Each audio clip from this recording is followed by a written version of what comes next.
de los derechos humanos que a veces la dejamos de lado, la vemos muy colateral. Nos enfrascamos en la parte de juridicidad, en la parte constitucional, en la parte de acceso a la justicia, de procuración de la justicia, otros temas, pero esa parte humana que usted habla, eh, a mí me parece sumamente interesante.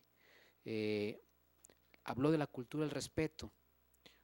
En una sociedad consumista como la nuestra, donde los parámetros lamentablemente se circunscriben, dice alguien, al tener, no al ser. O sea, ha quedado la parte del ser en segundo plano. Tenemos sociedades demasiado consumistas y por consecuencia también la pérdida de valores.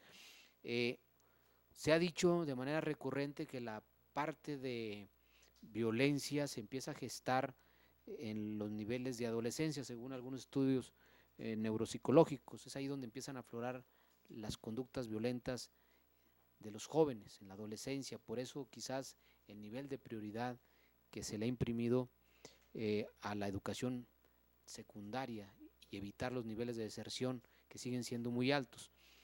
Pero hay una parte, usted habla de la primera infancia y esto sería ilustrativo porque esto es también proceso de retroalimentación y de aprender. ¿Qué hace en esa parte de primera infancia una licenciada en trabajo social? Eh, ya la licenciatura, obviamente, tiene un nivel de educación superior, ya es una licenciatura ya reconocida, pero que para algunos que estamos de este lado sería importante en esa etapa de primera infancia, cómo se van ahora sí que construyendo y edificando los valores sociales que lamentablemente se pierden en otras etapas, en la adolescencia o luego ya en las siguientes etapas de juveniles empiezan a deteriorarse el tejido social. ¿Qué hacer o qué hace una trabajadora, una licenciada en trabajo social en esa etapa de primera infancia, atendiendo al esquema de prevención del que usted habla tan de manera acertada en el tema de derechos humanos y de la parte humana y de justicia social en la que englobó su exposición? Por su respuesta de antemano, gracias. Sí, muchas gracias. Bueno, sí, bueno, pues yo creo que tan es así que no se le ha dado la importancia a lo que es trabajo social en la primera infancia, que no existen trabajadoras sociales en los kinderes o preescolares o los endis. Entonces, el trabajo social, de hecho, nada más está en nivel secundario, porque ni siquiera en el de la primaria, en algunos, y en primaria no está. Entonces, bueno, hablamos de una sociedad consumista, de una sociedad capitalista, de una sociedad que precisamente valora más el tener, tener, tener, ¿verdad? Que el ser y el estar. Entonces, obviamente el trabajo social va a ir encaminado a atender a la familia en su contexto, ¿verdad? Porque pues el niño no está solo, entonces tenemos ¿qué haría una trabajadora social en la parte de la primera infancia? Bueno, pues primero tenemos que conocer el contexto social donde se mueve el chiquito. Necesitamos conocer el tipo de familia, ya no podemos enfocarnos nada más al tipo de familia nuclear que teníamos todos, que es mamá y papá y los hijitos, obviamente ya no, ya precisamente también ahí va el respeto y el aceptar el dar la opción a otro tipo de familia. Está la familia monoparental, está la familia compuesta, la familia extensa, tenemos familia también de ambos sexos, bueno, del mismo sexo, entonces, bueno, ya, eso no importa, pero ¿qué tenemos que conocer? Pues precisamente cuál es ese contexto de la familia, ¿no? Cuáles son sus costumbres, cuáles son sus tradiciones, tengo papá, tengo mamá, tengo hermanitos, sí, perfecto, pero tengo dos papás que trabajan, que esto y que lo otro. Desafortunadamente, precisamente por la parte capitalista y sobre todo en Zacatecas, ¿verdad? Con un sueldo una familia no se mantiene.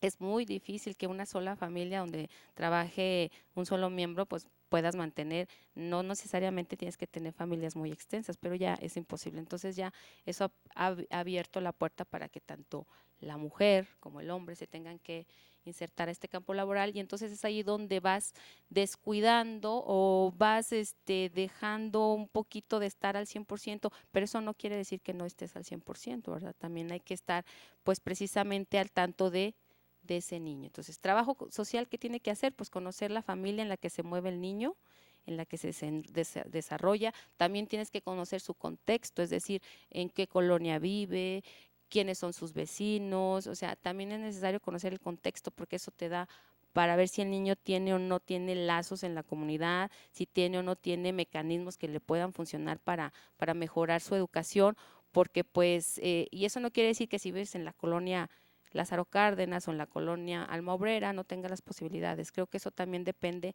de la familia, que es precisamente con quien se tiene que trabajar, la familia se tiene que comprometer, que el chiquito va a aprender cuestiones técnicas en la escuela, pero que la educación se desarrolla en casa. No tienes que proceder de una familia que tenga un doctorado, digo porque yo no provengo de una familia que tiene doctorado, mis padres fueron campesinos, entonces mi padre fue migrante, o sea, pasó muchos años de vivir en Estados Unidos, entonces no necesariamente tienes que, pero sí tienes que tener firmes valores de que aquí en la sociedad tienes que venir a hacer el bien para tu familia y hacer el bien para las demás personas, no tienes que andar sobrepasando, pisoteando gente para poder sobresalir. Entonces, si tú como familia no piensas eso, pues obviamente es lo que le enseñas a tus niños. Si tú como familia, digamos ahorita con la boom de las tecnologías, mamá está 5 horas en el Facebook, sin atender al niño, pues obviamente el niño que va a aprender, pues estoy también acá y pues yo habré con quién me junto y con quién no me junto. Entonces, la primera infancia es donde estamos todos como esponjita, recibiendo todo, y que podemos tener la posibilidad de crear mejores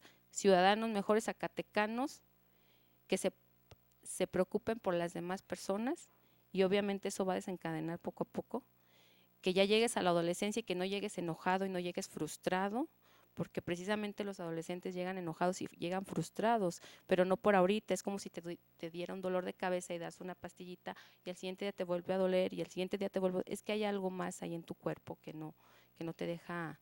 Entonces el adolescente es así, no es que llega a la adolescencia y bueno, me desencadeno, porque dicen que el adolescente va en contra de las reglas. No, es que el adolescente quizás no venía lo suficientemente fortalecido desde casa, desde familia, y entonces llega y a veces no sabe qué hacer. Excelente, licenciada Griselda Mena Ávila. Le agradecemos su brillante exposición y de antemano, de nuevo cuenta, le reiteramos las gracias por acompañarnos el día de hoy en esta Comisión de Derechos Humanos. Muchísimas gracias.